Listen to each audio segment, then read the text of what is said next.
G'day guys, it's Chris here again, and today I'm going to be cooking our stuffed Moroccan bell peppers or capsicums.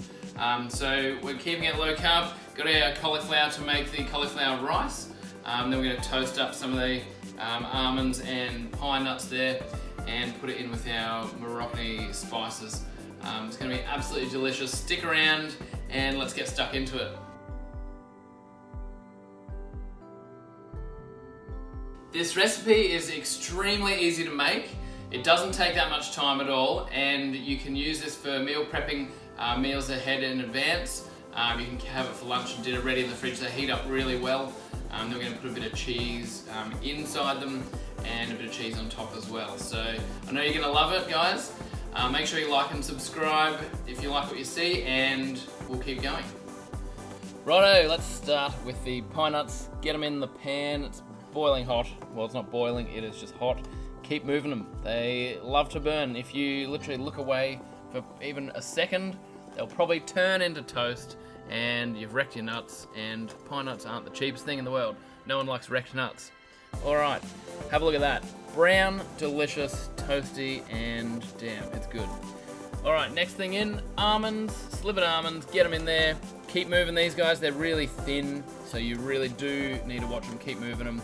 Give them a nice little artistic flick when you like, and just make sure no one's looking, because if you spill them, they'll pick them up off the floor and pretend it didn't happen. Look at that, delicious, skills that thrill. These are delicious. I ate probably half of them before they actually got into the capsicums themselves. Cauliflower rice, let's get the cauliflower, piff off all the rabbit food there, get them nicked. You can leave the core in, don't worry about it, it's all going to get blended up anyway.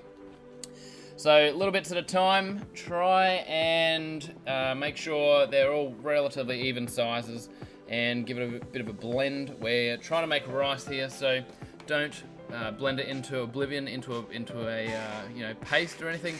Just give it a bit of a shock, pulse, and have a look occasionally, and then off she goes into the bowl. Then we'll rinse and repeat. Well, no rinsing, just repeat that quite a few times until you've finished all the cauliflower. Once you've done that, we are going to have a good look at, study this rice. Consistency, guys. It makes all the difference. You want nice little ricey sized parts. Look at it. Fantastic. No big chunks. If you do get the big chunks, pull them out and put them back in the blender. But no, I think we should be pretty right here. All right, lid on. We're going to whack her up into the microwave for 6 minutes. Jeez, that microwave needs a clean. Damn. All right, I'll be getting onto that very shortly. Next time it won't be so dirty. All right, lift up the lid. Make sure the steam does not get on your camera. If you're cooking with a camera, good on you. You don't need me. All right, look at that. Fluffy McGuffey. That is beautiful. Some damn fine rice there, or cauliflower rice. But you don't need to add water, guys. Let the water and moisture in the cauliflower steam itself. If you add water, you'll get sort of mushy rice, and no one likes mushy rice. Next, onto the carrots. All right, we're going to hide these carrots by doing them on the microplane. If you've got kids that don't like vegetables, this is the perfect way to do it. All right, and just get stuck into that. Righto. Okay. You can see I've done this before. Hello. All right, so just microplane the life out of the carrots until you've pretty much got them, nothing left of them. And then they'll basically dissolve. Once you put them in the cauliflower rice mince mixture, they pretty much, basically you can hardly sort of detect them. But it is really good to get there. One for the chef, g'day. Alright, oil in the pan. Delicious, make sure it's nice and hot. We've got the garlic in there. She's raring to go. Get the onions in there, always smells good. If you're cooking garlic and onion, you can smell like a master chef any old time. Alright, pork and beef mince in the pan. We're going to try and get them to a nice brown sort of colour. This way you want it absolutely hot as you possibly can get it. Zucchini's grating.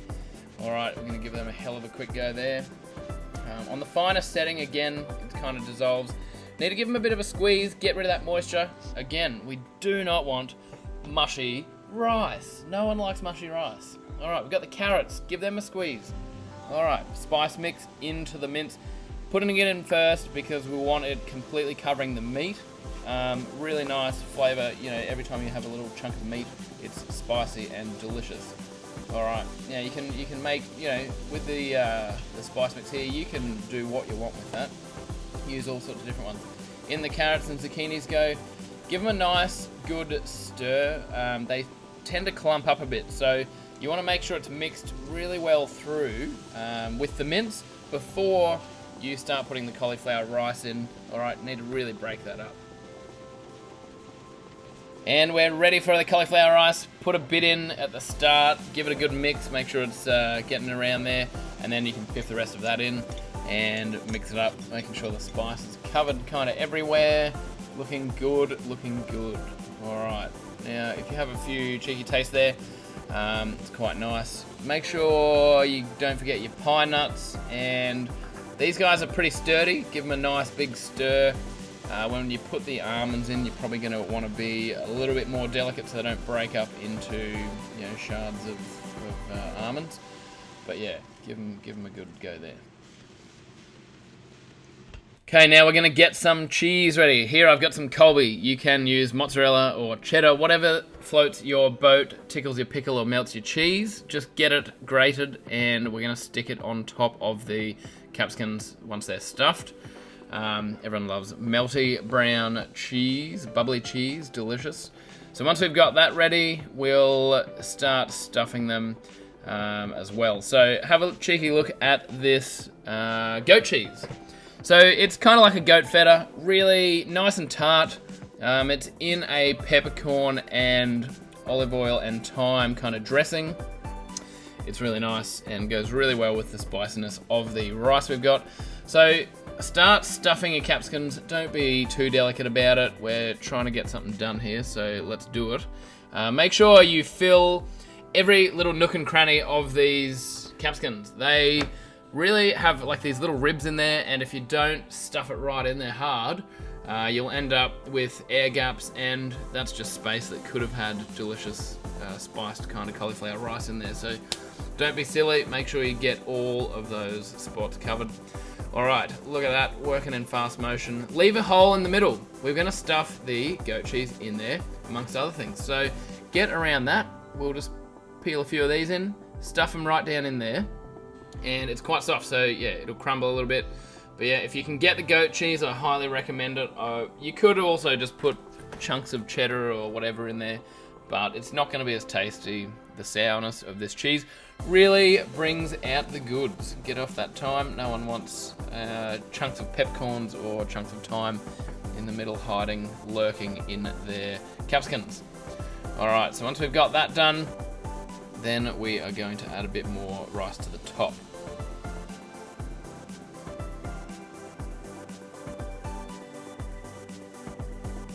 Now guys, I'm putting some rice on the top of the goat cheese, and I've got a theory about this. I'm not 100% sure if it is 100% right, but I do it anyway. I think it gives the cheese that's melting something to grip onto, so it doesn't slide down the whole bloody capsicum, because no one likes lost cheese. You know, it's shocking when you see it at the bottom of the pan. Nice little crispies to eat though. Look at that, absolutely stunning. Can't wait to get them in the oven. Off we go. So we've set it at about 180 to 200 degrees Celsius, which is around about your 375 Fahrenheit. I've put alfoil on because I'm putting them in there for about 30 to 40 minutes to make sure they're heated through and the capsicums cook. But at the same time, you don't want the cheese on top burning. Once you've done that time, pull the alfoil off, stuff a bit more cheese on there because everyone loves cheese, and then we are going to pull them out. Have a look at that. Not too much cheese loss on the bottom there, but damn, it does look fine. Absolutely fine. Capsicums are nice and plump. Look at that. Absolutely stunning. Man, I am gonna absolutely hook into that, and I hope you guys do as well. They're fantastic. They're really nice.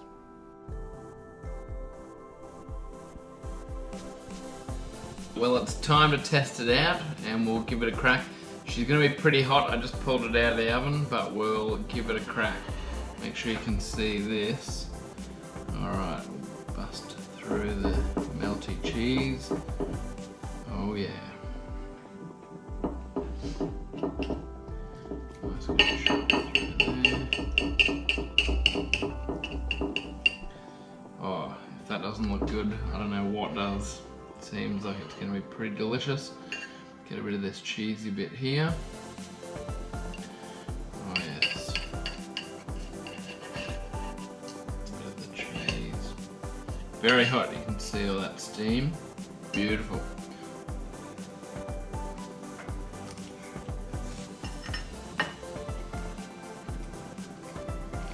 Mmm. Exactly how I remember it. Probably made this about 6 or 7 times. It's awesome every time. It's nutty from the pine nuts and the almonds. Nice and spicy from the you know, spice blend we put in there. The goat's cheese is nice and sour, a little bit sour to help kick that back off. And then the cheese on top is just creamy and rich. It's bloody awesome. Happy with that? Now if you like this, guys, please do go and like, subscribe and share our channel and our videos, because it really helps to get us out there. More people get to taste these awesome dishes that we're making, and we'll see you in the next video. Thanks.